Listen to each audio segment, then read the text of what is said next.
We'll go ahead and start the Ford County Commission meeting. This is meeting 2024-29. And we will do a roll call. We have Commissioner Snook on the phone, and Commissioner Tassett and myself are present. Up first, we have a prayer by Pastor Eric O'Neill of Dodge City Church of the Nazarene, followed by a pledge of allegiance. So I'd like to bring Eric up. Thank you for the honor of being here today. Members of the County Commission and fellow citizens, I'll let you pause with me for a moment of prayer. Dear Heavenly Father, you are in this place. You are present with us, and we're grateful to begin this meeting by acknowledging our dependence on you for the work ahead. For that, we offer these requests, that these leaders would be guided by your wisdom in their deliberations, inspired by your compassion in their decisions, and would demonstrate your humility as they seek to serve this community well. Leadership carries a weighty responsibility, so grant them the strength to bear this burden. As they conduct the business of this county, may their actions honor the trust placed in them, that they may do the work you have given them to do with courage, integrity, and for the common good. For the sake of the one who comes among us as one who serves, the one who lives and reigns with you in the Holy Spirit, one God, now and forever. Amen. Amen. I pledge allegiance to the flag of the United States of America and to the republic for which it stands, one nation, under God, indivisible, with liberty and justice for all. Thank you. All right, before us is the consent agenda, and it has meeting minutes 2024-27 and 2024-28.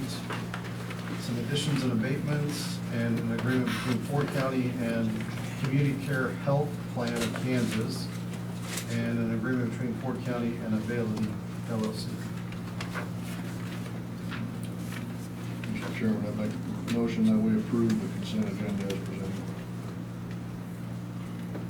We have a motion, I'll second that.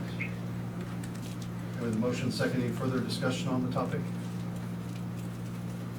Hearing none, I'll call a vote. All those in favor? Aye. Motion passes. All right, next up is approval for claims for payment. This amount of $585,732.31. I second that. I'll take that as a motion. Would you make that a motion, Commissioner Snook? I make that motion, yes, I do. All right. I'll second that. And with a motion and second, I'll see if there's any further discussion on it. Hearing none, I'll call a vote. All those in favor? Aye. Aye. All right, motion passes. We're at the part of the meeting where it comes to open public comment. Please limit it to 5 minutes per individual, 15 minutes per topic. Final action may be deferred to the next county commission meeting unless an emergency situation does exist. I do want to just stress on this one that we will limit it to 5 minutes just due to the fact that we have somebody in the room that has to meet a very important meeting after this. So we're going to try and make sure we kind of stick to those times, but the microphone is open. Feel free to come up to the table and discuss whatever you'd like to discuss with the commission.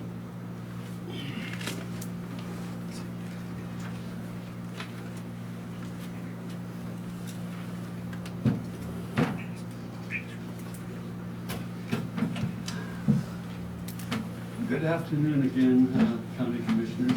Afternoon. I wish I could say I'm glad to be here again.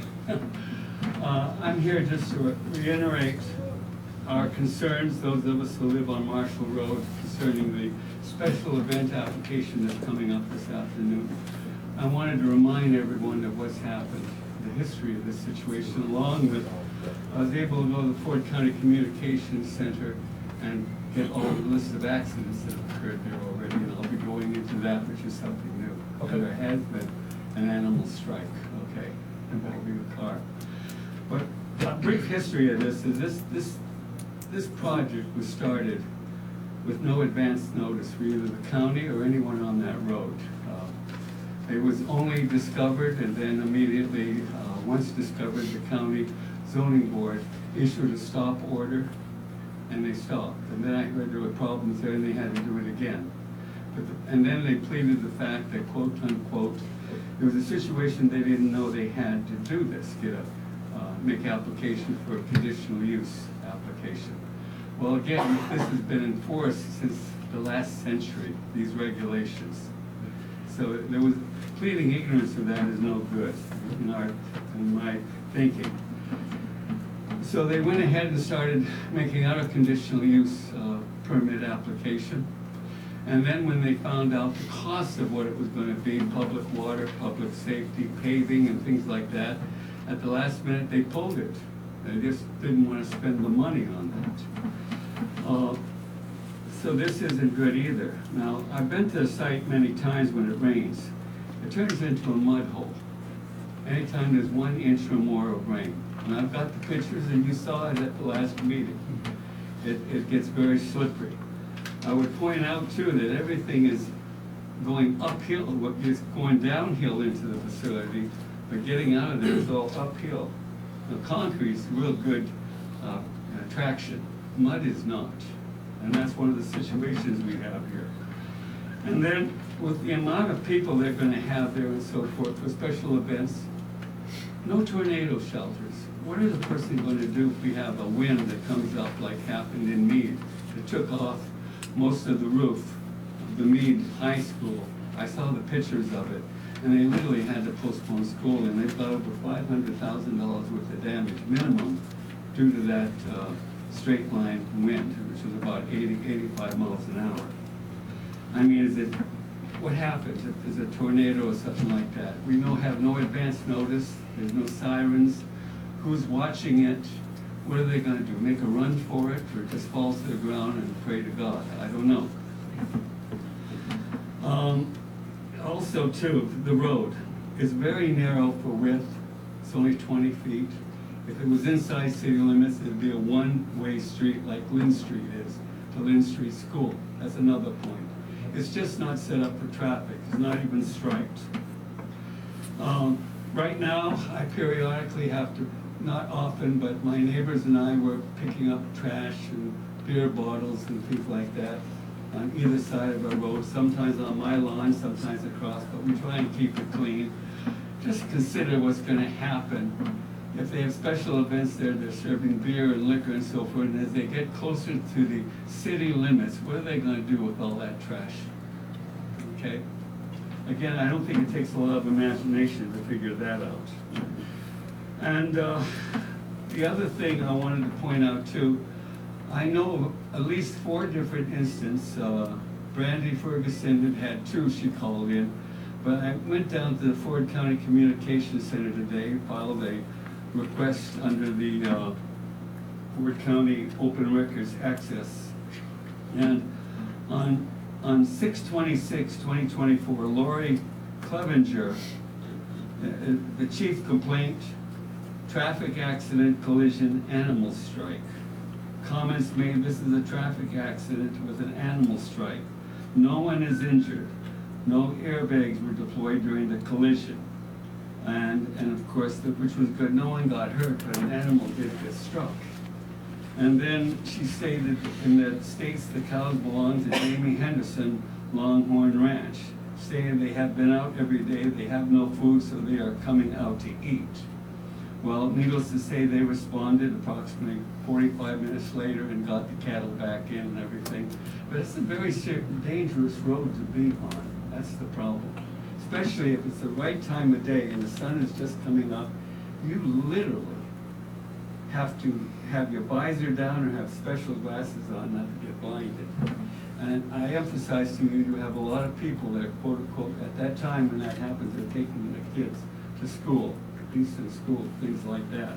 It's an accident waiting to happen. The other accident occurred on 8/13, just the middle of last month. Cattle out in the roadway. This incident involves hazardous road conditions, and the person that reported this was, I guess, Brian Nugent. But the point I'm making is what happened is they got the cattle away, no one was hurt and everything. And then when I went out there once, I called it in, and I actually had to chase a cow, a long-haired longhorn steer, back away from the road. that's when I was out there taking pictures. They were very hungry. The point I'm trying to make is it's a serious situation there, and I'm trying to just emphasize again that they haven't shown good faith in anything they've done so far. Either starting construction without making application, the rules and regulations are there. Pleading ignorance of what the rules are is no excuse whatsoever. Appreciate that. All right, Okay. 6.5 minutes, so Okay, thank well, you. I'll stop there then. The only thing I would like to point out is I'm a contractor in Stewart County, Finney County, Ward County. Yeah. And one of the things that helps in Finney County, I've always been impressed now, is when they adopted county-wide zoning. And more importantly, county-wide inspection of everything now. Oftentimes, people in Finney County or Garden City are trying to build outside city limits to save money, Sure. to cut corners, which didn't help health and safety. When they went to full county-wide inspection and everything, it worked out better for everyone. Everyone had certificates of insurance, everything was getting inspected fairly. In fact, it actually became easier then to start building in the city because it was more expensive to build outside the city. And I'm just wondering if we couldn't do something like that in Ford County, even Stewart County, for example. They work together, you know? Yeah. I just want to emphasize that. Thank you. Okay? I would love to see countywide inspection, you know, Appreciate that. to make, for health and safety sake, plus save you guys time for meetings like this. Yeah. Thank you.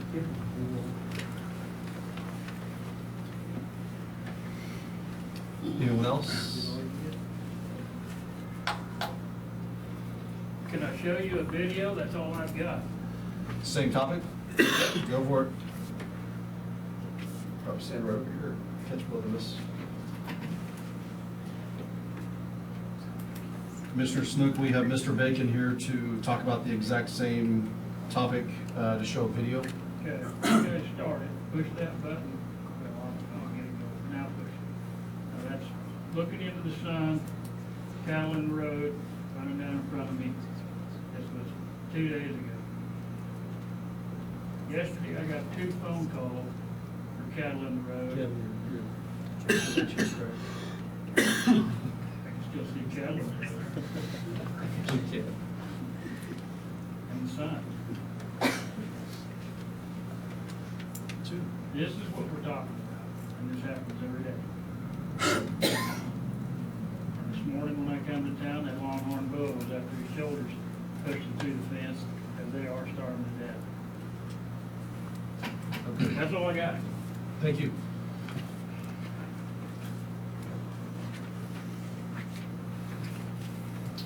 Anyone else on any other topic or that topic?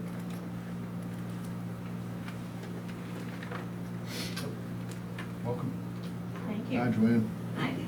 Hey, Joanne Knight from Wright, Kansas with the Dotson Fort County Development Corporation. I don't know if this is the appropriate time, but I do have a concern about the resolution that you're looking at passing today, establishing a moratorium on the solar energy farm.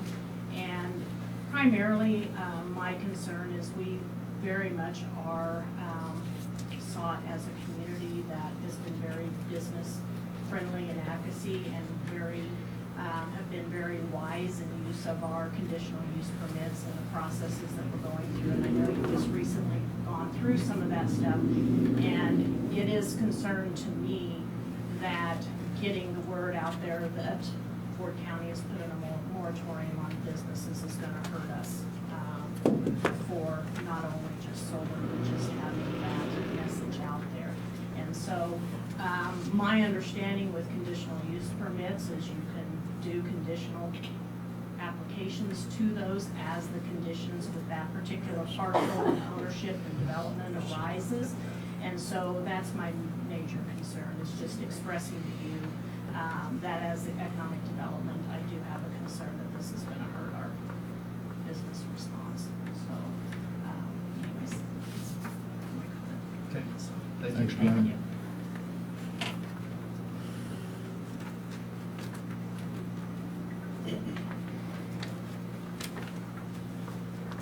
Okay, we'll go ahead and move on from unfinished, or open public comment to unfinished business. And in front of us is Resolution 2024-33. and this is about establishing a moratorium. Is somebody presenting on this? Isn't it Lynn? Do you mind if we introduce the next board director? I do not mind that at all. Sorry to get out of step. I'll just introduce Megan Atkins. She is the new director at the School. Welcome. Megan, is that correct? Yes, Megan Atkins. Okay. It's a pleasure to be with you. If there's anything I can ever do, please let me know. Welcome to the county. Glad to have you aboard. Thank you very much.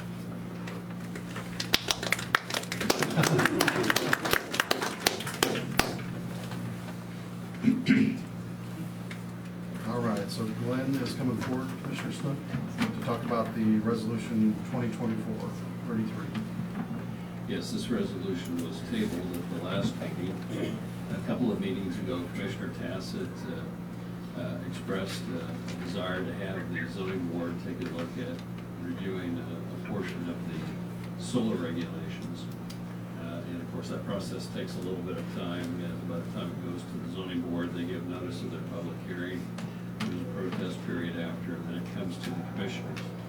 So in the interim, the idea was that should there be a moratorium on new applications for solar projects. And what this resolution does is it basically puts a halt to new applications for solar projects until December 31st of 2024. That period of time can be, or that date can be terminated sooner if it gets through the process of the zoning process, or it could be extended beyond December 31st, 2024 by the Board of County Commissioners.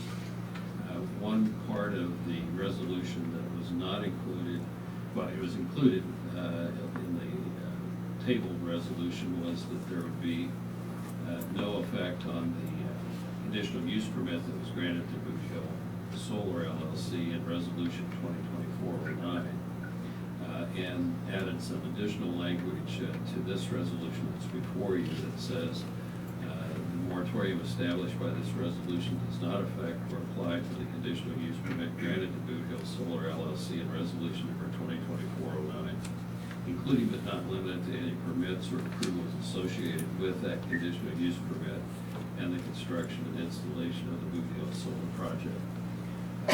Boot Hill has its conditional use permit, but it will have to seek permits from the county with regard to the buildings that go on out there. And this is just to make it clear that the moratorium doesn't apply to those permitting process for that particular project. Any questions?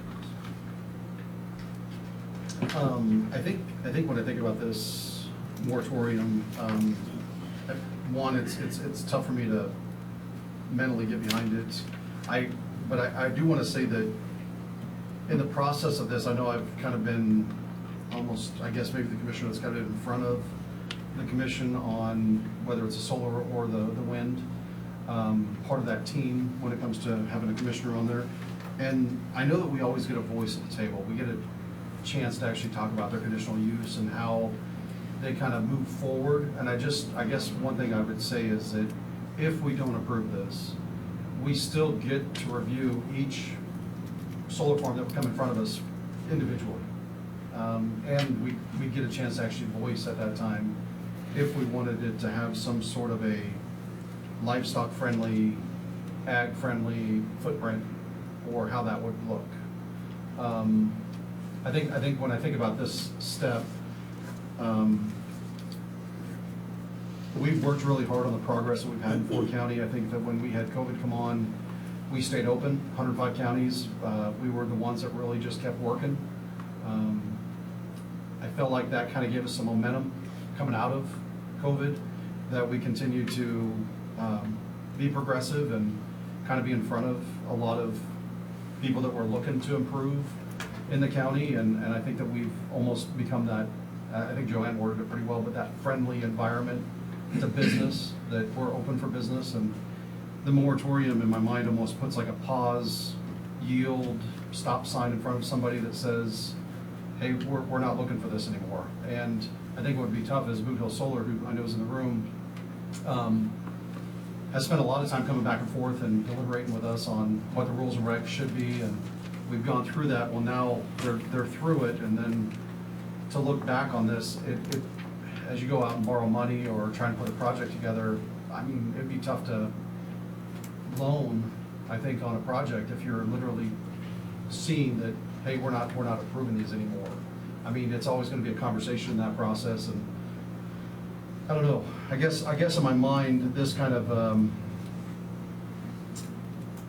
it's a process, I guess, and it kind of scares me that we're gonna be put out there in the limelight of anytime you Google Ford County and renewables or something, it's gonna pop up and say, hey, we're on hold. And I don't want that. I think that as the next project might come through, if they looked at us once, they're gonna go to our neighboring county, is what's gonna happen. They're just gonna step around us and go somewhere else.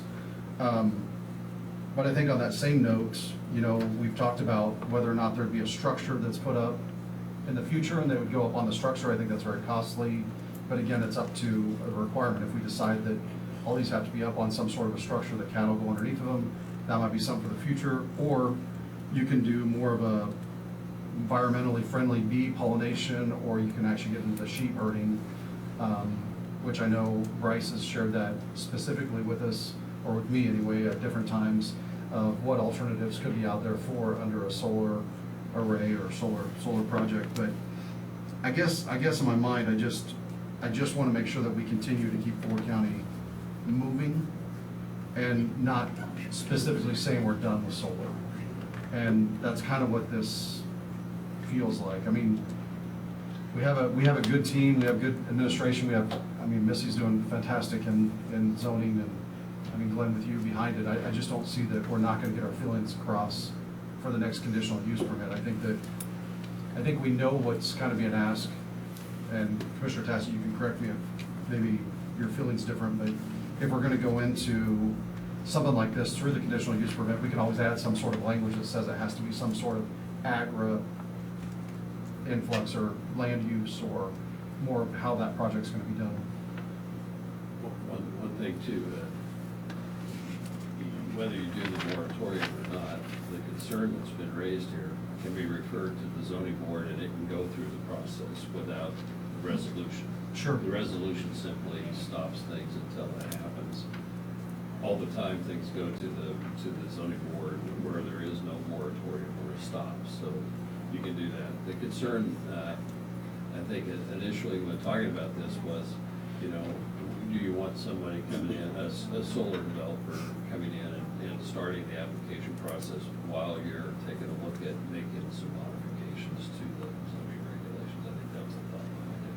Makes sense. But it doesn't, whether you adopt this resolution or not, the issue can still go forward to the zoning board to consider changes to the regs. And the process of that, you basically have zoning look at it.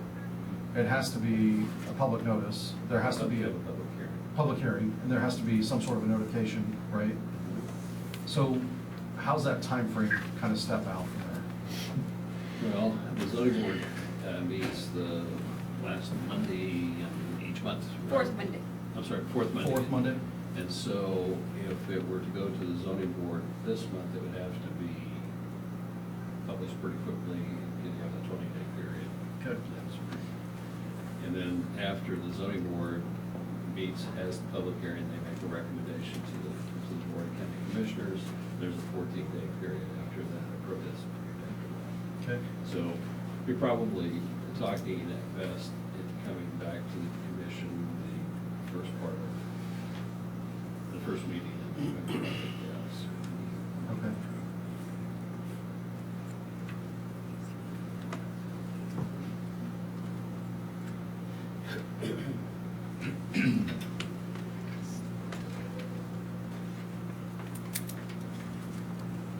So,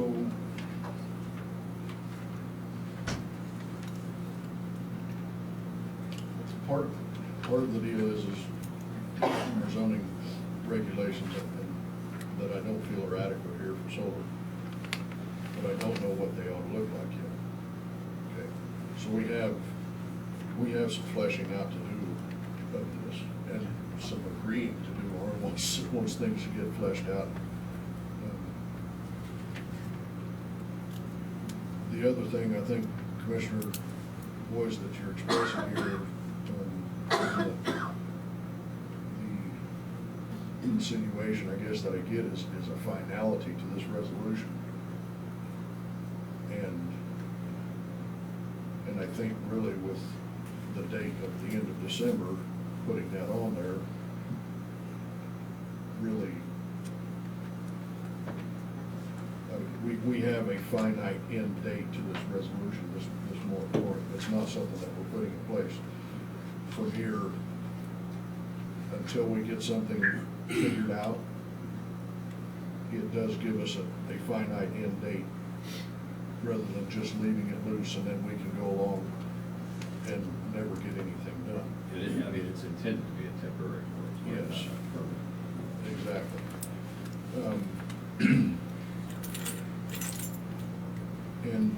And I agree with you on wanting to continue to move forward.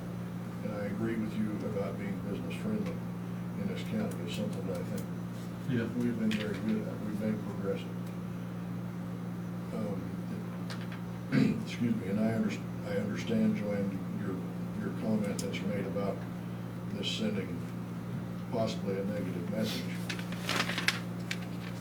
But as we have been thoughtful about how we developed in the past, I view this as more of the same. We are continuing to be thoughtful about how we progress and how we continue to be business friendly. Not just for solar, wind, energy projects, transmission projects, but also for projects, or also for businesses and industries that have been here for time on end. In our mind, I guess I shouldn't say time on end, I should say for the benefit of our history anyway. What concerns me specifically in the case of solar is the amount of area that it takes whenever that project happens. The numbers that it brings and what that does in an inflationary manner to the business of agriculture. Bryce shared, these 30-year projects, they're much like a CRP program would have been back in the day, the 30-year contracts on CRP programs. CRP programs lost us generations of farmers because those programs came in, paid more for land than what a young farmer would be able to afford as a cash rent by quite a way. These numbers that the solar panels are putting on there, they're not even ballpark. We're hundreds of times more than what a farmer can pay as far as and compete for that property. I think the national average for the age of a farmer right now is well over 50 years old. We don't have generations to lose. Right. Okay? And another thing about just the economy in our county, and I shared this with Ben last week, is that everything, and I mean everything in this county happens because of agriculture. It does, and I don't care if you're a nurse in the hospital. That hospital doesn't happen without agriculture in this county. And we can be so progressive that we cover the county in solar panels, but you'll never replace the people, their jobs, their lives here in this county that offsets. we lose that. And I think it's smart of us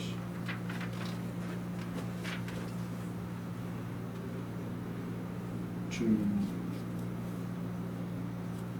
move forward with solar development, solar project developments in a measured way. I'm not saying that we should do away with it. That's not where I'm at. I believe that property owners should have the opportunity to benefit from a project like that if that opportunity avails itself.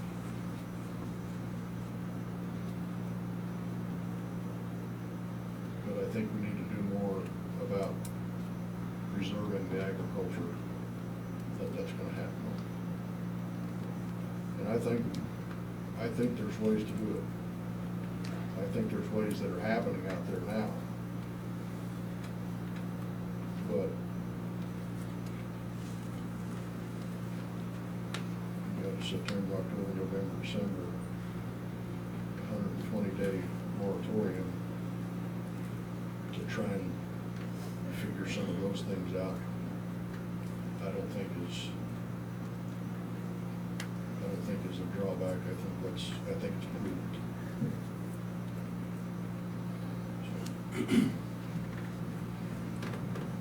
I think on that same note, like when you think about the timeline that we were just discussing with zoning and how you'd have to go out for some of the paper and wait for, the amount of days. And, I mean, we're gonna be in November already if we just went that route.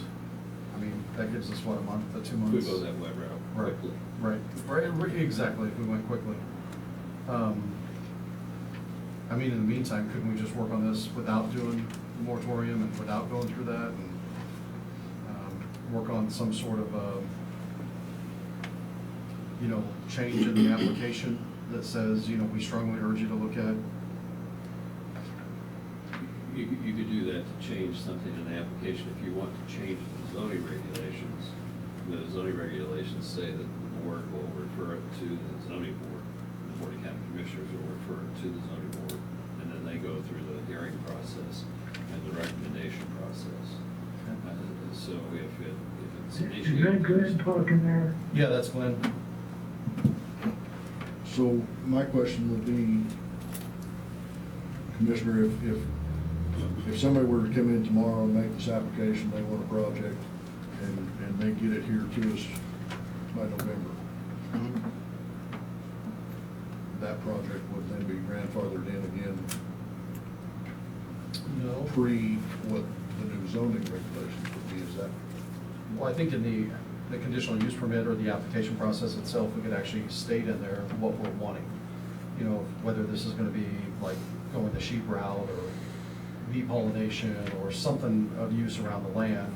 I think even thinking about like talking to some of the landowners that are part of Blue Hill Solar right now, it looks like it's a very, very large footprint, but some of that is just data transmission lines taking it to the substation. Well, if someone comes in with an application for conditional use permit tomorrow, they're not gonna get that conditional use permit any faster than what the consideration process is for the regulation. I mean, Yeah. potentially they're on the same schedule. It has to go to the zoning board. The zoning board has to have a public hearing, has to get the notice, and then make a recommendation to the county commission. Right. Which wouldn't happen if we pushed it till November. So my question is, if we have the question on the table about, hey, we need to change our zoning regulations, by what parameters are they making the recommendation? Yeah, I for don't think the by making, application? I don't think by making the application, they're somehow grandfathered in. I think that it would be once they have the conditional use permit. Kind of like if the regulations were to change now in solar. We're saying Boot Hill would be grandfathered in the sense that they received their conditional use permit under the regulations as they existed at the time. Right.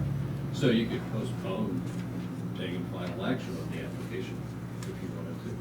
I mean, there's no time frame in our zoning regulations that says, the application's received and the zoning board must meet within a month, or it must be considered by the county commissioner within 2 months. We don't have those timeframes, we just have notice timeframes. Yeah. I mean, a lot of these projects are multi-year out. Yeah, the building of them, I would agree. Yeah. The application can be made anytime. And if this were to come across the desk right now, I mean, for us, where we haven't done anything to get the zoning regulations finished, I would have to vote against that pending getting that finished up. That's the way I would feel about it. And if you want to send a message, voting no against their CUP sure as hell doesn't look good either. Right. Yeah, I think what's tough is like if you put a moratorium on something that we just approved, I mean, that sends a different message too. I mean, and almost, hey, we got it, but maybe we're looking at it differently. You know, maybe now we didn't dial in as tight as we should have, even though I feel like on that one we really did. I mean, it was really thought through, but I can't imagine like even like at the same point, like a cheese plant that basically just is almost ready to open, and we would change the moratorium on that or put something in place about that, about their regulations. It would just send a different message, if that makes sense. Because we just approved it during construction phase, and all of a sudden it changes that process of the business community feeling, if that makes sense. Well, both, And this is the deal that Joanne and I are talking about. Yes. Yes, it is, Mr. Smith. both Boot Hill Solar and Pioneer Creek, remember they sort of held off Yeah. until the regulations got in place to go to finalize their process. Right. Yeah.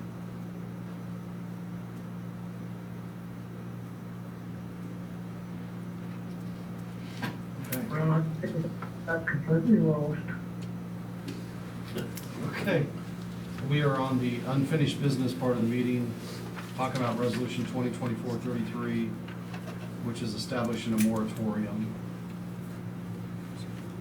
Okay? So what do we gotta do? Currently, it's been a discussion. We're discussing right now. There has been no motion or second.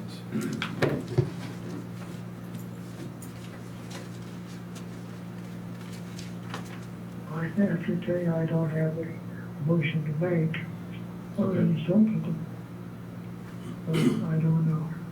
Okay.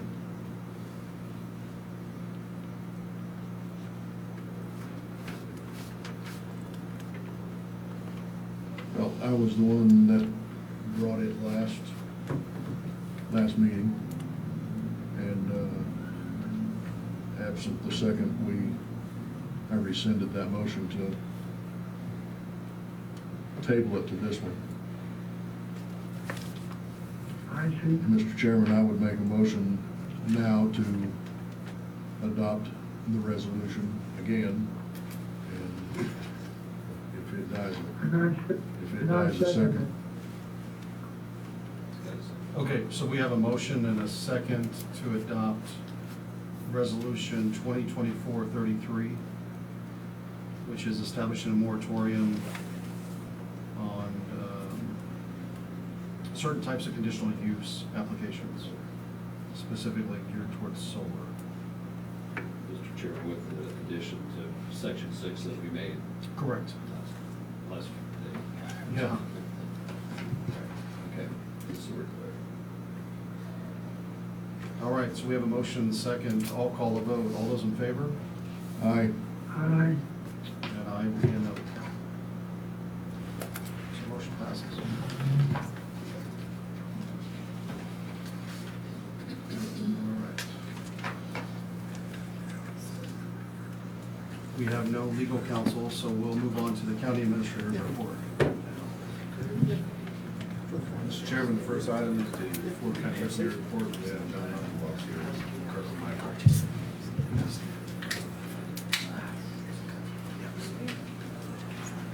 Welcome, John. Good afternoon.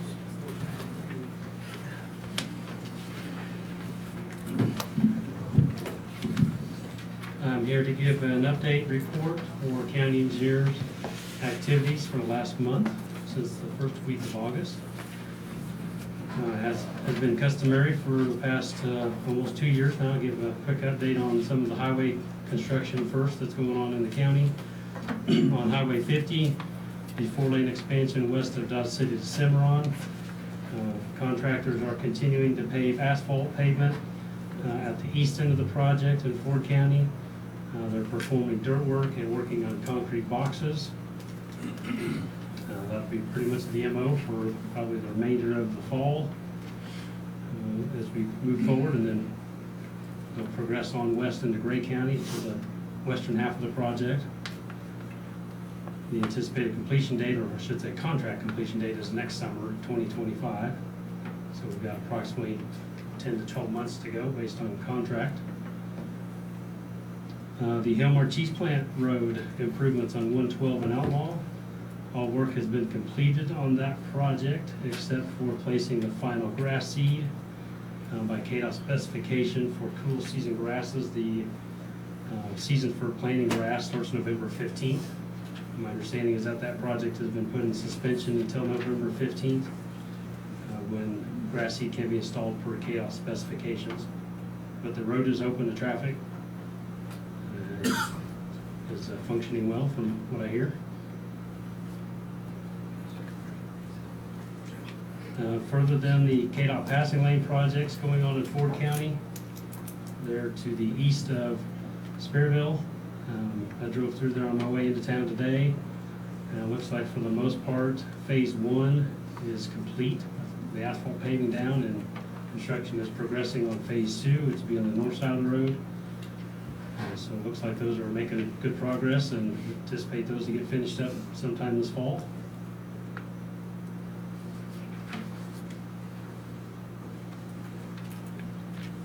I've been reporting for a while that the county has applied with KDOT funds, switching subjects to more county-specific items, has applied with KDOT for bridge replacement funds for off-system 50 and off-system 101.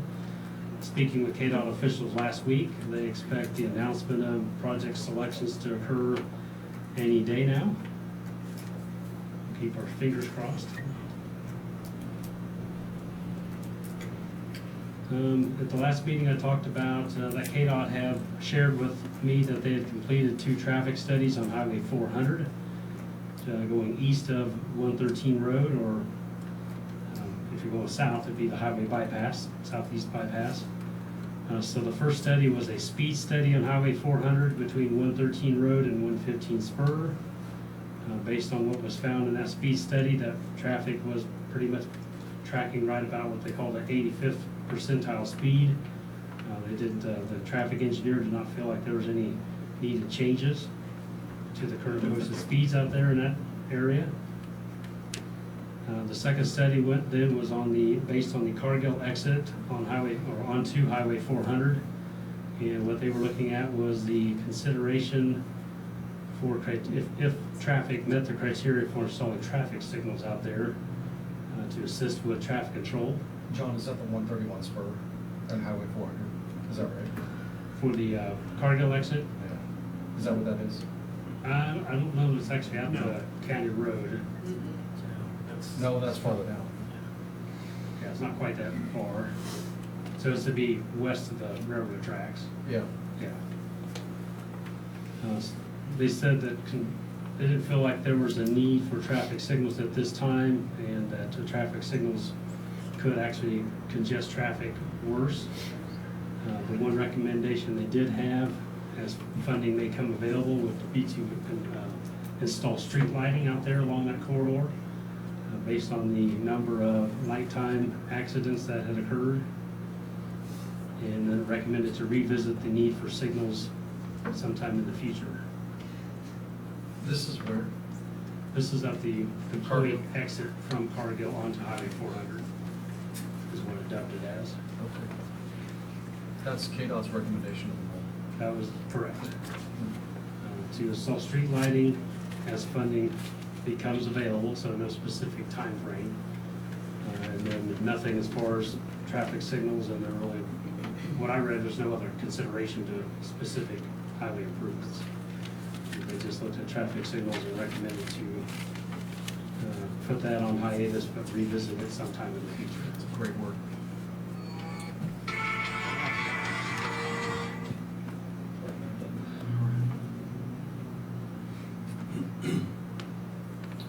Bill, did you have a question? You got many? I've got plenty with KDOT, so We all do. I just don't know how many fatalities they need at that area to consider some form of traffic control out there. It's just, I mean, Rob, obviously he would have more of the stats, but we have some horrendous crashes entering and exiting that plant. It's dual in, or dual exit, shift change. The lighting is horrible out there. The speeds are tremendous. I would probably, disagree with what findings they have or think they have between Carterville and Fort Dodge, because I know those speeds are, I guess what's their 85 percentile? What are they pulling? And if they have somebody sitting in a vehicle for 2 hours at the stopwatch, or did they actually put something out there to measure the speeds? There's a lot of crashes out in that stretch between the overpass and Cargill, several fatalities, critical incidents, multi-vehicle crashes. So I'd be curious to see what time span that they pulled, if they pulled any of these crash studies. We've asked for certain things out there. Obviously, I've got the school bus route that's out there. We've had discussions about that in the last 2 years. Additional lighting, additional signage, speed reduction during bus hours out there. We've done, I don't know how many traffic enforcement periods out there, the number of vehicles, semis included, that are running the school buses. So there's a lot of questions that we have in that area to what KDOT's, I guess, providing. Okay. Fair enough? Hang on, if we can get you that information, not how they came up with their numbers. I don't know that I've discussed this, like how they came up with the numbers. It does have crash data in there. They looked at the time period from 2017 to 2021. Oh. Typically, they look at a 5-year period. Okay.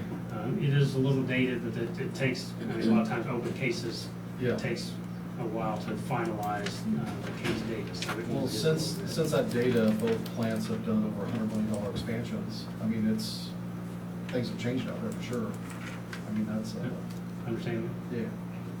So I don't know when the traffic counts were done. I didn't look at that specifically, if it had a date in there, so that we could ask and maybe find out. But the study itself was completed, I believe, I should say the memo was issued in January. Yeah. So I assume the brunt of the study would have been done in 2023 based on that date. Gotcha. So if the plan upgrades and if the traffic volumes have changed very recently, perhaps next year, okay, I'll be willing to revisit that or not. It's sort of a question we could broach them about. Yeah.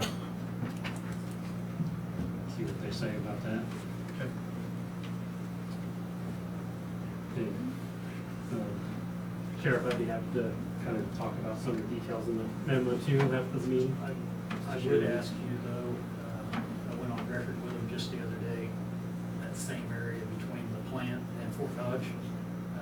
The ditch is covered up with dirt, it's filled in with dirt. The last few rains we've had, the water's crossing 400. I did stop at their district office last week, and all I got was, well, we're monitoring it.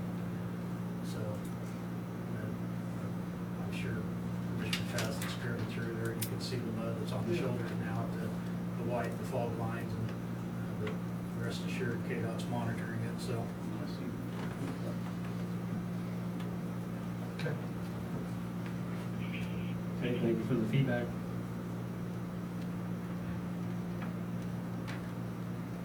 As far as some new business items, I can't remember if it was a month ago or a couple of months ago, a question was asked about a washed out culvert under 131 Spur, just south of US 400 on the north side of Buckland. That culvert is, even though it's on the county road, it's within the KDOT right of way, so it is KDOT's responsibility. Brad did reach out to them, I think a week ago, or maybe 2 weeks ago, and they said they had just received the hardware, the bands, to be able to attach new culvert section to the existing and repair it adequately. So they were scheduling that work to get done here in the next couple of weeks is their intent. So I would expect by the middle of September, we're giving a couple-week grace period here, that will be taken care of.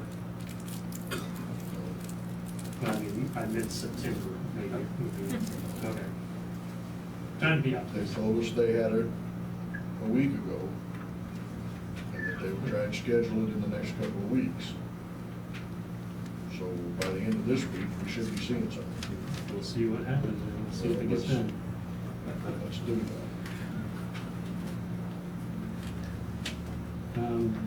And on the topic of solar farms, we have, this is actually in Clark County, but there's a solar farm that's been approved in Clark County that would like to use some Ford County roads just for the hauling of equipment and materials.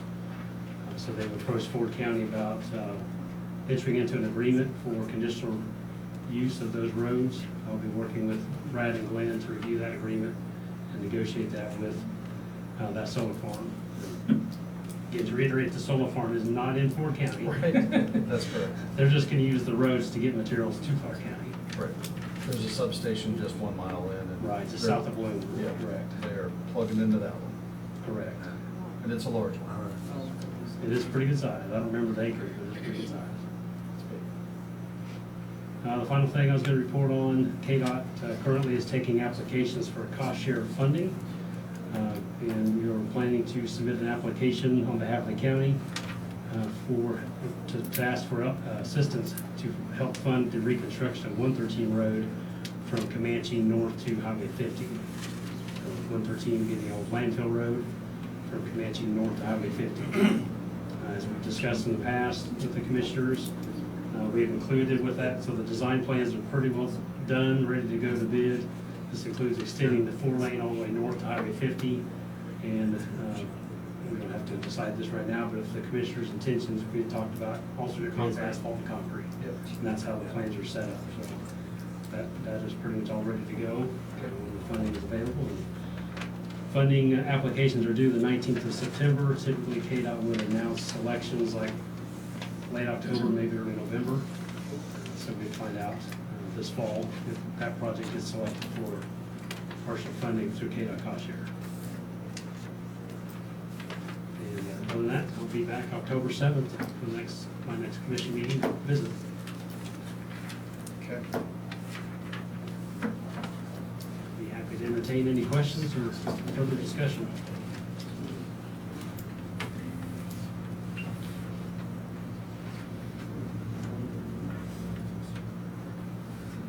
Hearing none. Thank you very much for your time. Okay.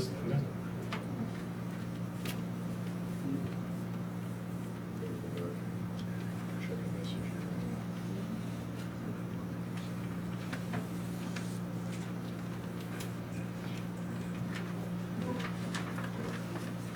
So Wednesday last week, I got the answer about that code.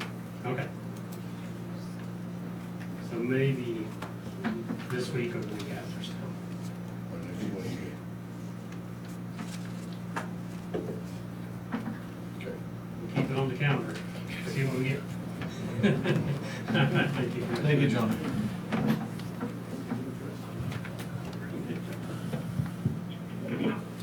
Next item is for Planning and Zoning Director Melissa Drake.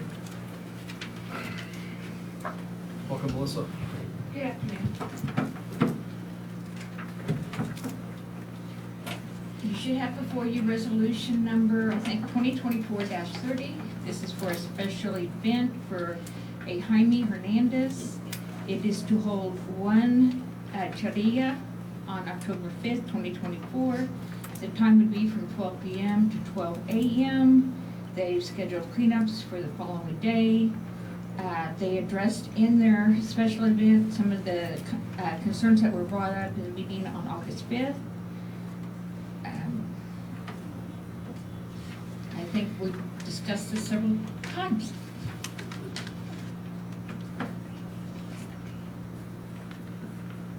We have Can you tell us how they addressed those issues that we brought up the last time? At the very end, the issues, they are going to put in like a fire break. That was brought up. They are going to make sure that they keep an opening for any fire and EMS that needs to come in if there's an accident in the arena. I think one of the things that was presented was live music, and then here they're saying it will start after 4 p.m. I assume that they're intending that to go till midnight. Yes, and that was one thing, it's a culture difference. I did Yeah. not understand it. I did do research, not to mention I talked to a couple of people. It is part of the Chorrillas to have live music, to have dancing afterwards. They actually dance in the arena. I did not know that.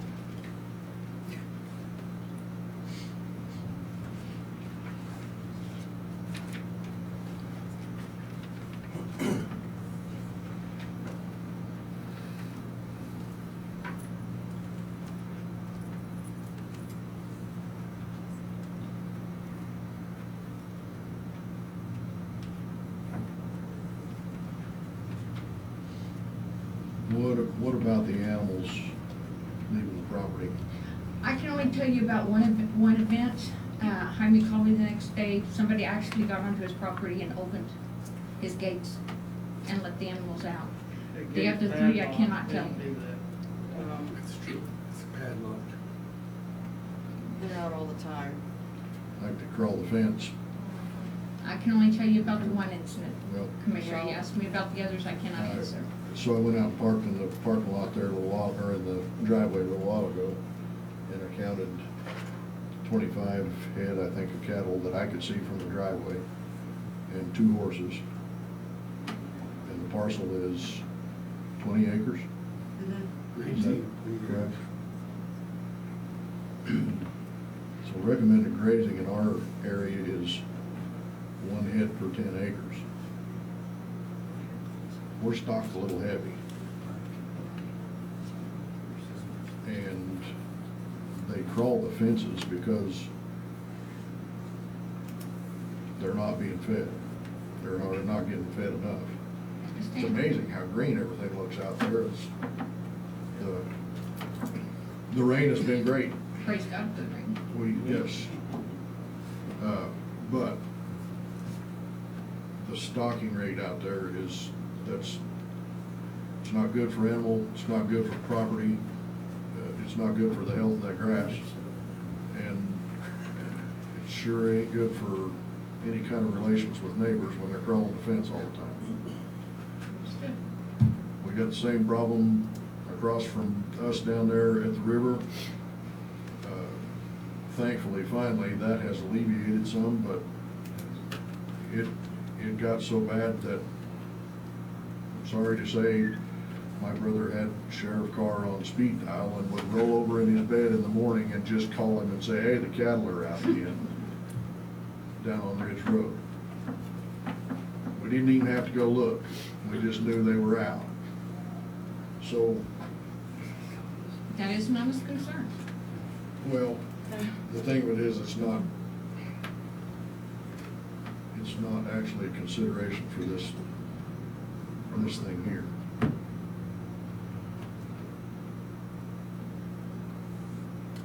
Is this a commercial event?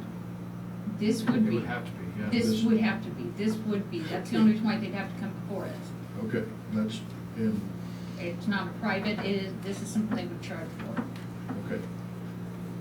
And this is a special event application. One time only. Because of what stipulations in our zoning regulations? Because it's a type 5, which means it is a one-time only, they're wanting to charge, it's a commercial. So that's what makes it a special event. It's because it is a commercial, so they're wanting to make money off of it. Okay. So that's what makes it a special event in that area. And there's a property size No. stipulation to this, or No, what? sir. That's what I'm asking. There is not a property size. You can do this on, well, branch out. You wouldn't want to do this on a 2-acre lot. But actually, we do this on a 3-acre lot currently. Okay, Well, I'm thinking of some of the other things that we've done. We Right. have pumpkin patches and. The sizes, fences and yeah. Those kind of things around. As long here as that you are- have enough for the parking area, safely get in and off. You cannot have any parking out in the road. You cannot block the road. You can't cause a traffic hazard in that area. But you gotta make sure you have enough space for the event.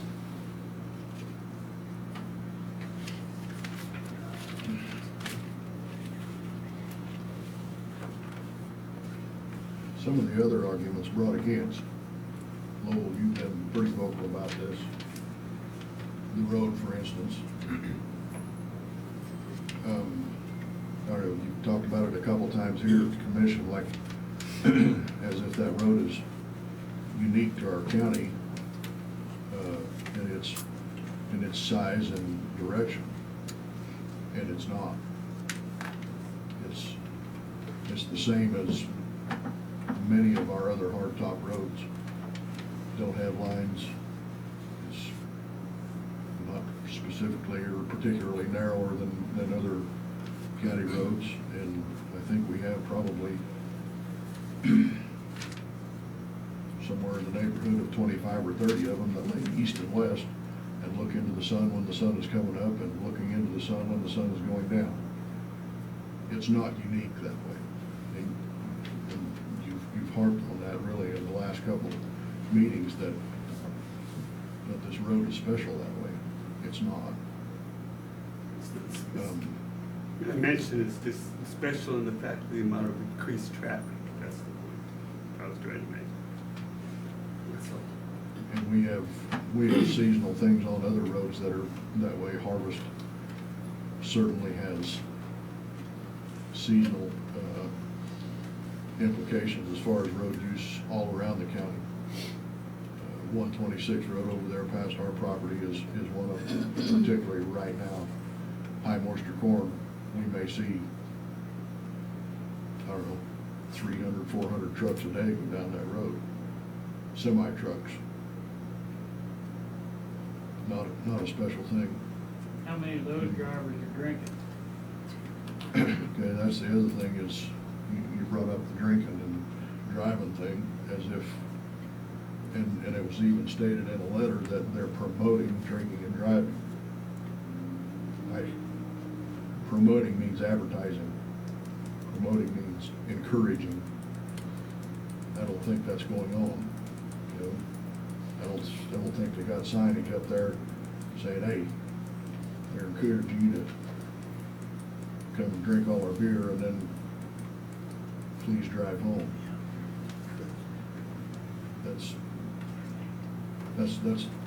That's an over-exaggeration of a statement. Am I saying it won't happen? No, I'm not saying that. It probably happens on your road now.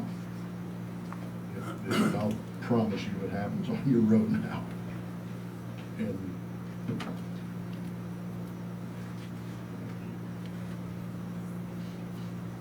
Mr. Tassett, may I comment? You said you were out at the property. yes, Do you feel that that's a large enough space for the livestock, the arena, and 200 to 300 people? 500 to 1,000. Did they mention that? I can't hear all that back there. I've heard mentioning of upwards to 500 to 1,000 people. Of course, this is hearsay, I don't know. Okay, and we've got a whole lot of that. A whole lot of that. I mean, we seem like we're exaggerating all of the worst things that we can in order to make our point. And that, you know. Well, I'm going by what his application requested, that his letter Two to said between 300. 200 and 300 people going in there parking with tents and food booths and whatever. Yeah. You know, well, I don't know. And you know, he's asking us to respect his tradition and whatever. We have one out there too. You know. Is he We holding it have our on your lives, we property? have our lifestyle. Pardon? He's not holding on your property though. No, he's This not. is his property. This is his property. It'll infringe on our neighborhood property. No. Not unless they park on your property. unless they hold their rodeo on your property. If he's within his boundaries, he's within his boundaries. So if your neighbors decided to have 200 or 300 people over and drink and have loud music, it'd be okay with you? You wouldn't complain?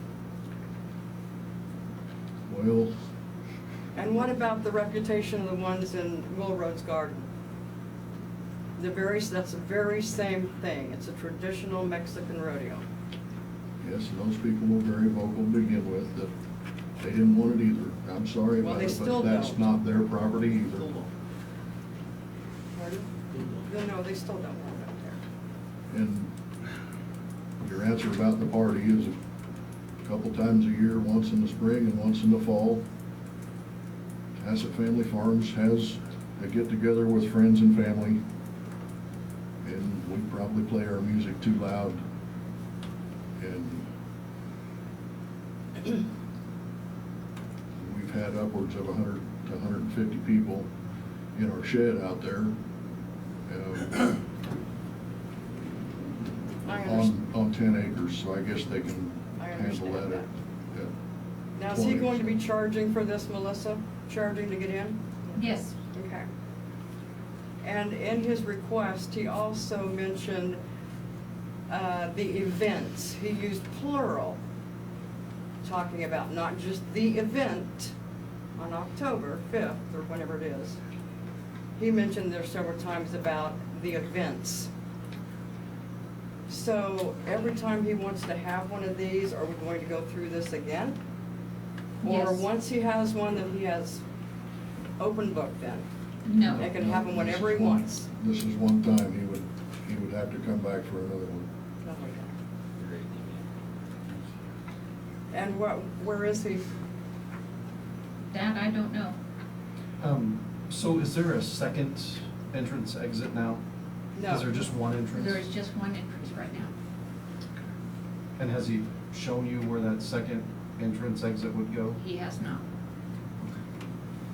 I mean, my concern is more about the safety, and I know we talked about EMTs potentially going out there to respond to something, him having a clear path, but I mean, if you can't get in the property, you can't get the property. Correct. So, Mr. Tassett, what if he said he was going to build a fire break around there just in case, and that is CRP property in the first place?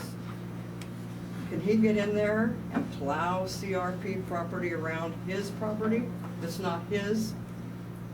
No, I don't believe that he can do it on something that's not his. No. Right, it's not his property around there. Around the three sides in that pasture, that is CRP. Yeah. And he was saying that he would go outside there and drill a fire break around that this one arena. says, while it is unlikely that a fire will start during one of the events, we plan to plow a fire break around the perimeter of the property to prevent the fire from spreading. Right, and that's not his property, that's CRP. Yeah, I think what he's planning is inside his fence line. Inside his fence line. Inside his fence? Yeah. That cuts it down quite a bit then.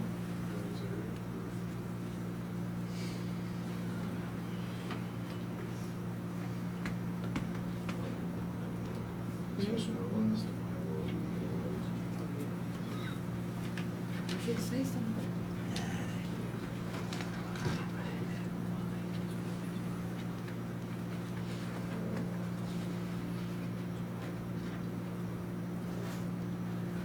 So if he's not, if Mr. Hernandez is not here,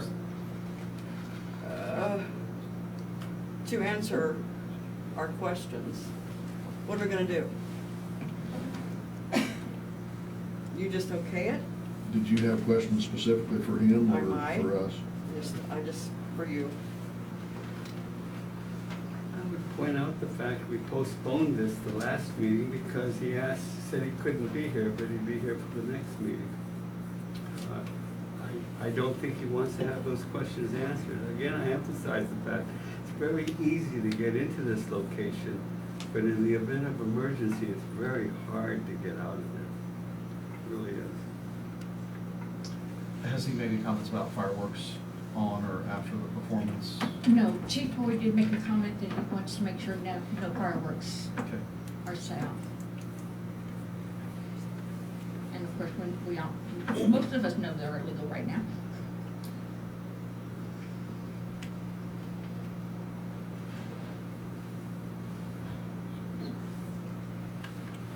If the second entrance hasn't been completed, how could it be approved at this time?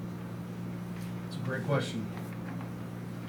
Was the second entrance, was that a separate stipulation on this? It's actually, I believe, the very last point. Currently, the property has one point of exit, entry and exit. The appropriate permits will be requested, build another point of entry and exit with the intent to better control traffic flow during the events.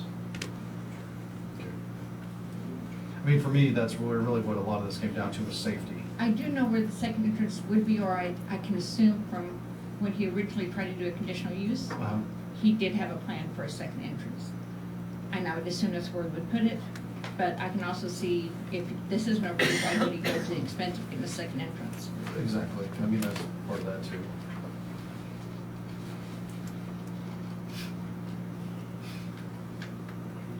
I think one of the other questions I have in my mind is just the length of time, you know, just going to midnight. I mean, I get that it's a dance, but that was kind of the headache last time, was trying to understand the word dance, and when he mentioned that, yes, it kind of became a That different was- thing. But go until midnight, I don't know, like I was thinking maybe, you know, you look at the rodeo we have, I know it's different things, but you look at the rodeo we have in town, and they also have dances too, but, I mean, it seems like those are over earlier than midnight. I don't know, just trying to think it through. I know it's a one-time event.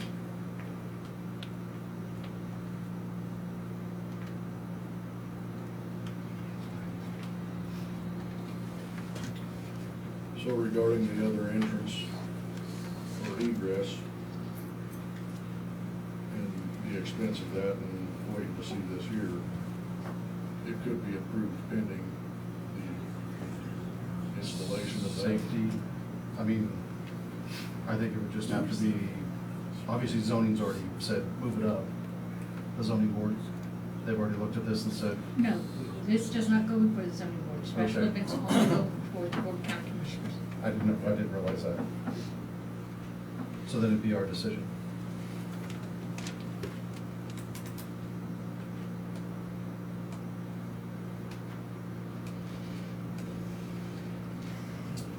I think one of the battles when you sit in a chair like this that you always think about is you never want to tell somebody what they can and can't do with the property. That's always one of the fights. I think when you think about things where you're charging to get onto somebody's property, to come to an event, you want to make sure it's all done safely. And one of the things in my mind that always runs through is why can't this be done at maybe another facility where it is safe, where it's already been proven, where there's already built buildings or restrooms or breaks from shade or wind or storm or those type of things. And that is probably like trying to get along with maybe somebody who you're competing against now, which might be a challenge. And we've tried this in Will Roads. I mean, we do get a lot of questions and comments on that one all the time as well. It doesn't make any neighborhood happy, that's for sure. It's definitely a smaller piece of ground. I don't know how many people they have come to their events though. 150 to 200. So it's, okay. So I guess to move it along, gentlemen, is there anyone wanting to make a motion to approve the special event application? I've got one more question here, Chairman, if you would indulge me.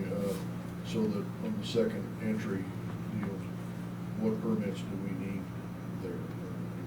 Do we have any? They would work through River Bridge. Right. Did Bradley know there is? They'd have to file for an entry permit. Okay. Have they? And, well, there again, they may not until they find out whether they want to go through that with the approval of the special event.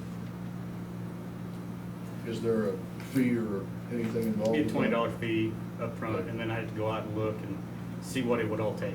I honestly don't even know where the second entrance is gonna be at, Okay. so I don't know what, like right-of-ways or utilities or culvert See size. whether it needs a culvert, so on Yeah, and so I mean, forth. there would be a lot of things I'd have to look at Right. to say.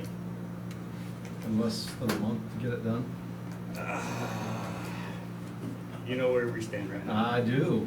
That's what I'm saying. You guys are one of the busiest departments we've ever seen right now. Thinking the same thing, if it takes construction,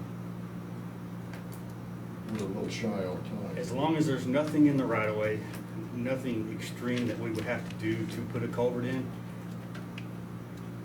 they could have the possibility to do themselves. Right. With recommendations on how it's done. Right. Yes. I think what's also on my mind is, you know, you see cattle on the road and 3 times since June that they're out. I mean,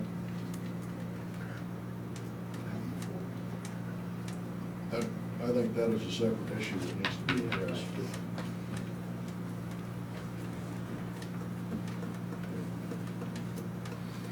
We've been down that road. Come to Ford. We got goats and everything. It's no fun. And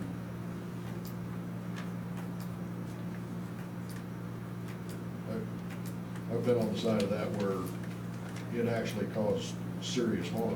Oh, yeah. I mean, we ended up with cattle with a sickness that, Oh, yeah. that we ended up losing Spread disease. 10 or 11 head of steers that had cotton disease from the cattle across the road because they wouldn't stay in. So those are serious issues that need to be addressed, but I don't know whether it's an actual consideration for the special events permit. Yeah. I don't know, it's that moral versus morale. I mean, it kind of comes down to that thought of not being present and then having video of cows. Let's, May I just point out to all of us who are here tonight, this afternoon, we're showing respect to the county commission. We're here to voice our opinion and what we've seen and the problems, and it's a commercial enterprise. And the applicant, twice in a row now, has not showed up. And I think, and they promised to be here the second time, that's why we postponed it last time.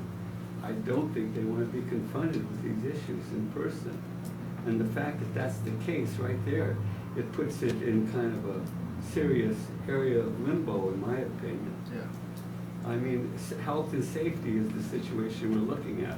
And it's not a personal family event, this is a commercial enterprise. They're wanting to make money doing it. Right. And that means overhead, doing it right. Yeah. Can you tell me what type 5 means? Commercial. It's Okay. what it is. It's a commercial, it's a special event where, Charging a fee? you're charging a fee, and it's not for, it's public, Public?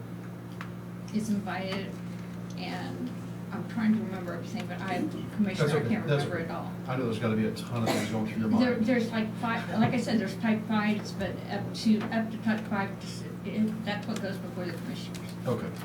And I'm sorry, but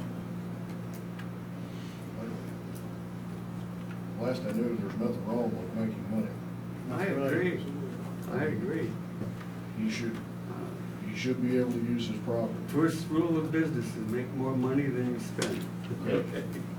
Across the street on your property, you have your sign up in your yard. I mean, you're using your property Right. to make more money. And it's been there for Okay. 40 years. That's, so. Grandfathered, yeah. But I But the do. way that you said that, though, Yeah, is it is. Yeah. it carries with it a connotation of filth or immorality or whatever. No, It's, not doing yeah, that. I'm just saying. he's there to make money. I'm just saying that since they are as a commercial enterprise, we gotta look at it a little bit different. It's not like if you and I have a family event and we have people I've had people out to my home and employees and so forth, as many as 100 people, but guess what? I actually have tornado shelters here. I even protect my animals with tornado shelters because I worry about what's gonna happen to them. Made out of concrete, of course.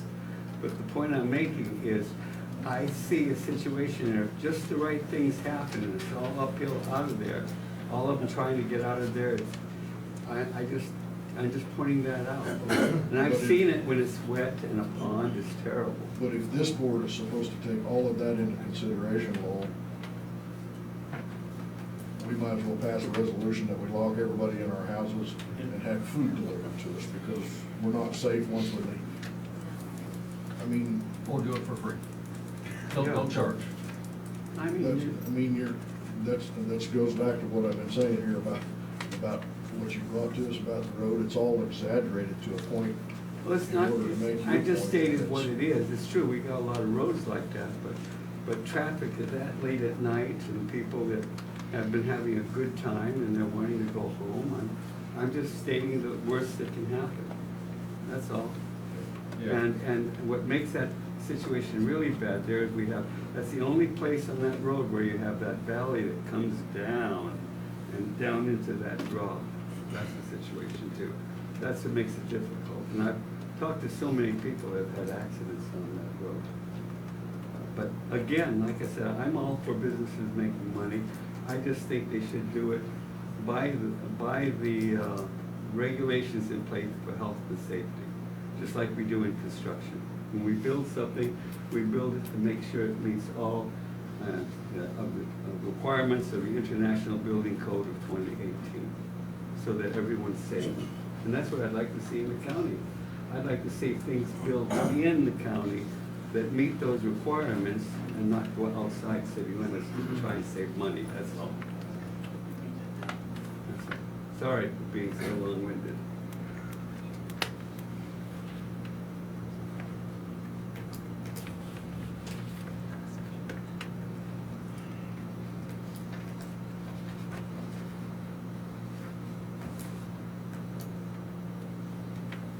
Mr. Chairman, I think I'd like to see him make his application for that second driveway before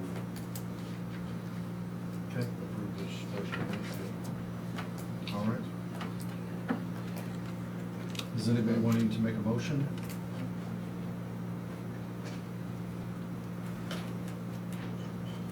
Hearing none, we'll move on. Thank you, Melissa.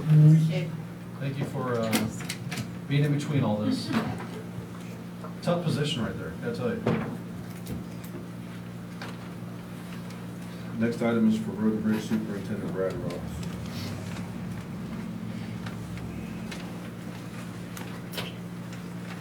Good afternoon. Welcome, Brad.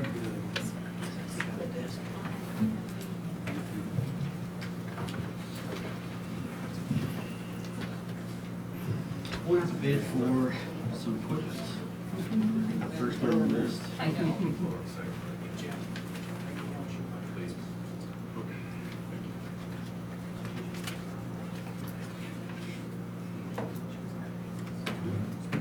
One more.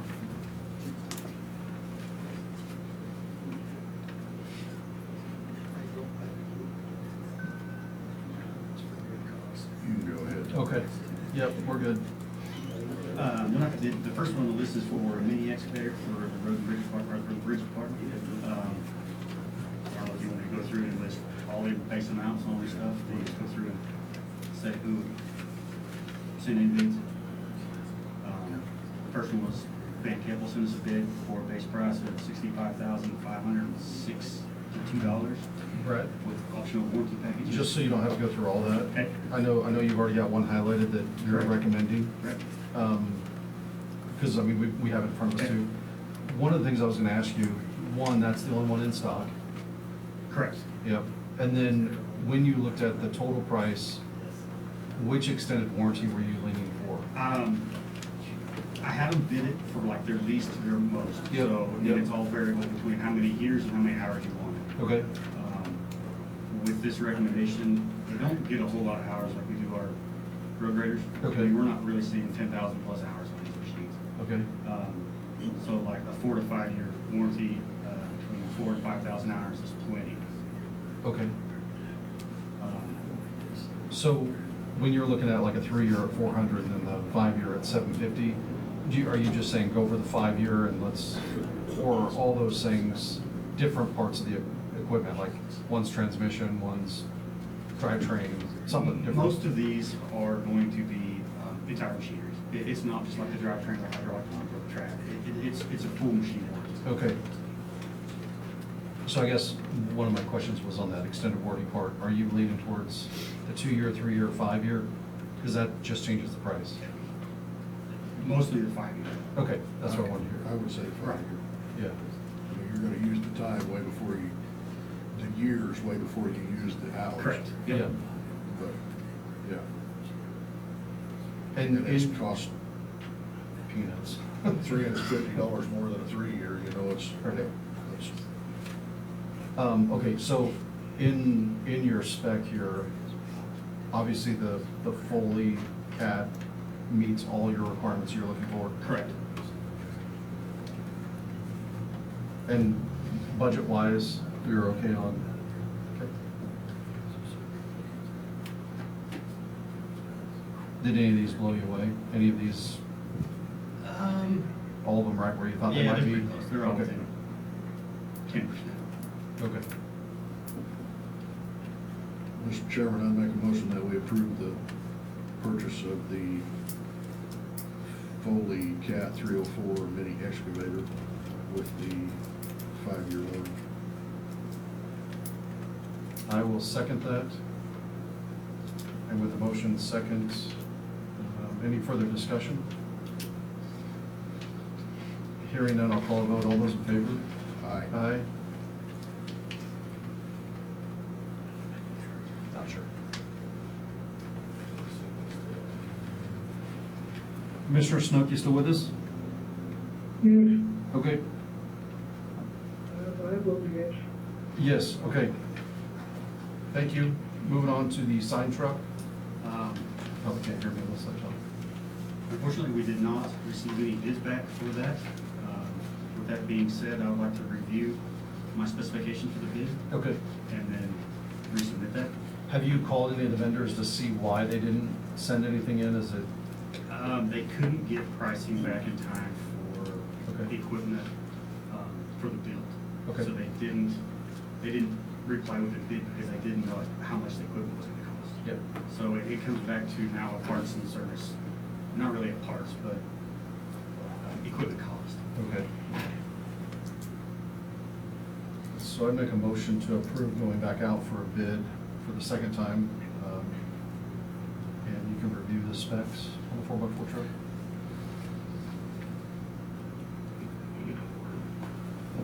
I would second. All right, with a motion second, I'll go ahead and call a vote. All those in favor? Aye. All right. Thank you. Thanks, Brad. Yep, thank you. Next item is for the sheriff's office. We have Sheriff Dale Coleman, Captain Lillian.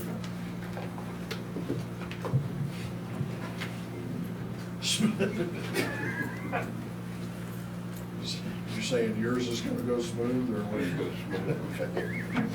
There's 3 of you here.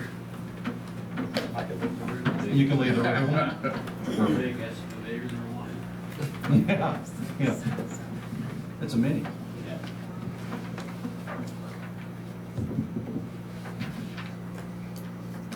So we're here this afternoon, we received 4 bids on 2 vans that we have put in for Lot Motors, Parks, Incorporated, Augusta, Kansas, and Allen Samuels of Hutchinson. After reviewing the bids, it's our recommendation to go with the bids from Lot Motors, as they have vans in stock and the other dealers would have to order them in Oh, well. at 120 days waiting. And what was Lot Motors bid? Their bid Was that the 86,530? yeah, 43,000 something a piece. 43,625 each. Yeah. Is there anything you have to do to the vehicle to make it the way you want it? Like, do you have to put a cage in it, or? Yeah, we have to put cages in it and, radios. Radios? Yeah. Is that something you take out of the old and put it, you do? Is you, Could, yeah. you recycle? Yeah. I saw this on email a lot. What's the price on the two of them together? Is that a discounted price? $86,530? It is then.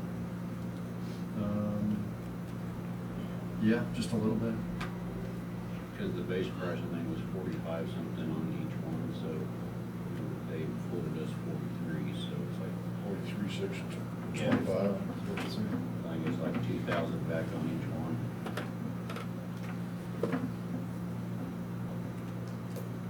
And Parks was just a hair lower, but not in stock. Or was that up? Yeah. Okay. 43,625 times 2 is 87,250. That's why I'm asking about the price on two of them, because that doesn't match. Yeah, it's the number on the bid. Must read new math. 86,530. I mean, we don't have to maybe approve the amount, do we? We have to state the amount in the. Yeah. Okay. And not to exceed. Okay.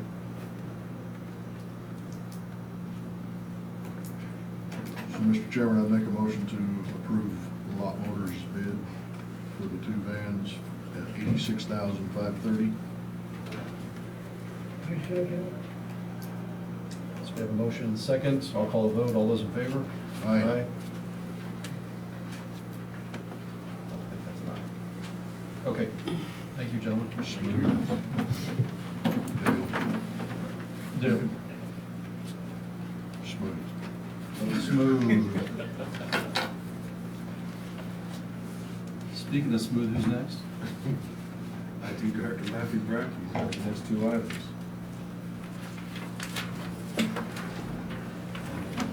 Good afternoon, gentlemen. First item on our list is the annual renewal for the county's website. The budget item for $11,200 and $11,200.13. Yep. You continue renewal, we do every single year. I make a motion to approve the annual renewal for the website of Civic Plus as recommended. I would second. And with a motion second, I'll go ahead and call the vote. All those in favor? Aye. Aye. Thank you very much. All right, second item on the list is, this is harkening back to meeting 2024-16, where you approved the 3-year renewal for our VMware virtualization system. The parent company for VMware, who's the new parent company, which just recently brought them out, Broadcom, has come back stating that they are not going to honor the multi-year, and they have returned us with a new quote for single-year licensing that's actually approximately $1,000 less per year than was previously on. I'm asking for a continuation of approval, but to just change the terms to the 1 year. Wow. So it came back a little cheaper, but they Yeah. renew it every year. Very often that happens. No. Okay. I make a motion to approve the amended invoice from Cisco. Yes, from Converge One. Converge One. Okay. I would second. What was it vote on? This would be the IT technology server virtualization system, which is a $3,000 quote. It used to be $10,000 for 3 years, and they were bought out. So they now do it year by year at a lower amount. So we have a motion and a second to approve the $3,096 invoice for the IT department. I approve. Okay. Motion passes. Thank you. Next up is the request for bids for the mower. Second.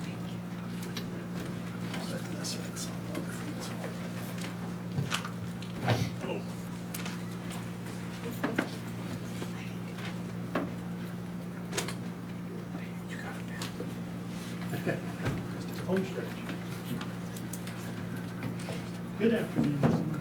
Welcome. Thanks for being patient. I was thinking the same thing as I threaded my way up here. Thank you for waiting for me. Oh. Trying to get a handle on what kind of equipment is out there. And what I'm running into is, we've got a couple of 5-year-old mowers, 60-inch decks, and they have run intermittently that entire time. So I think they've been parked for the last year and a half. Okay. There's some system in their Kubota brand, and they're a larger riding mower. But we had a dealer in town when we bought those units. That dealer went away, and so we haven't had a lot of luck maintaining. The last one that we repaired ran 3 hours after we got it back. Is this like a zero turn? No, this is more like a side-by-side with a deck on it. Okay. It's open carriage, so it's got the ROPS over it, but it's a much larger machine. Tractor or 40 something? horse or 30 horse, Okay. something like that. But it's got the big 60-inch stuff in it. The city is using 100-inch decks, and they apparently really like those. And so what I would like to do is go out for bid on, there's a couple different brands. I think in my specification, I'd like to say a 96-inch deck or larger, somewhere in the 40-horse neighborhood with the hydrostatic steering, and see what comes back on that. So you're looking for I'm sorry. Go ahead. You're looking for a zero turn? That's what I'm seeing that's available in that size. Right. And that's what, yeah, that's what the city's using, and I've talked to Ross over at the city, and he's like, yeah, they're really nice. Right. And they're not having a lot of maintenance issues. They've got an overheating, but they figured out the cure on that. So that's the target, is something like that. Where do we use this now? Like when?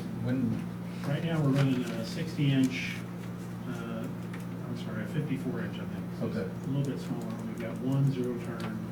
We're running at Sheriff's Office, we're running at Compass on the backside, and we're running out at Community Corrections. Okay, so there's multiple properties. A couple of properties, not 50 properties like the city's got, but.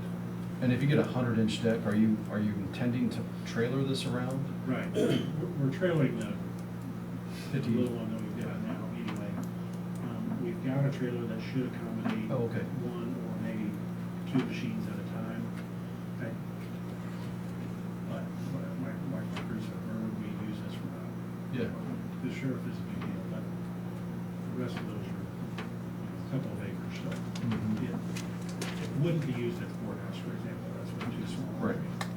Probably down at the health department where it's just that place. They're doing all that hand control. And when you say Compass, you're talking about the one on Fort? Right, there's kind of a grassy area on the east side of the new health department. Gotcha. So anyway, that's, Something that we had seen here a while back was that Oh, attachment. yes.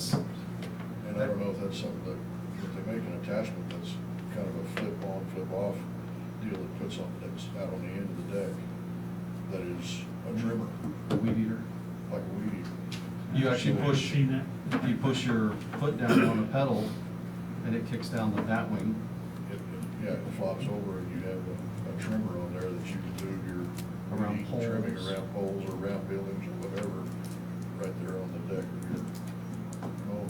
I'd made a comment to Administrator Gilbert based on front view, where you see the guys kind of drop off in a truck and then walk and weed eat that whole fence line, which is a long time. And I was thinking if we just had one of those drop down bat wings, it's called a wolf, it's a wolf. But anyway, it drops down and it would actually, you could just ride and just do it. It would just go right around fences, poles. I'm sure my weed eating crew would be interested. Yeah. I think I shared the link with admin. Be something to check into. Yeah, as you go out for look, you need to see. What I'm asking is, I'd like to go out for 2 machines with a 96-inch plus deck. And see what comes back. Chairman, I make a motion that we authorize noxious weed director Ben Rumbaugh to go out for bids on a couple of new mowers. And I'll second that. And on the noxious weed request for bids on mowers, we have a motion second. Any further discussion? I say yes. I say yes. Okay, I'll call a vote. We've got a yes. I'll say Aye. yes as well. Aye. Thank you, gentlemen. Motion passes. Thank you, Ben. Good luck out there. Thanks. It'll fit. They're good guys. Yeah. Item number 8 are the upcoming meetings. We have the Kansas Emergency Management Association Conference. That will be September 9th through 12th. That will be at the Hilton Garden Inn, Manhattan Conference Center in Manhattan, Kansas. We have the Community Facilities Advisory Board, or CFAB meeting, with the date of September 18th at 6:30 p.m. It's tentatively scheduled to be at the MSB. We have the International City County Management Association Annual Conference. That's in Allegheny County. That's in Pittsburgh. That'll be September 21st to the 25th. And that is all I have for the admin report, Mr. Chairman. Appreciate that. I'll make a motion to adjourn. Second. I make a motion second. I'll call a vote. All those in favor? Aye. Aye. Thank you.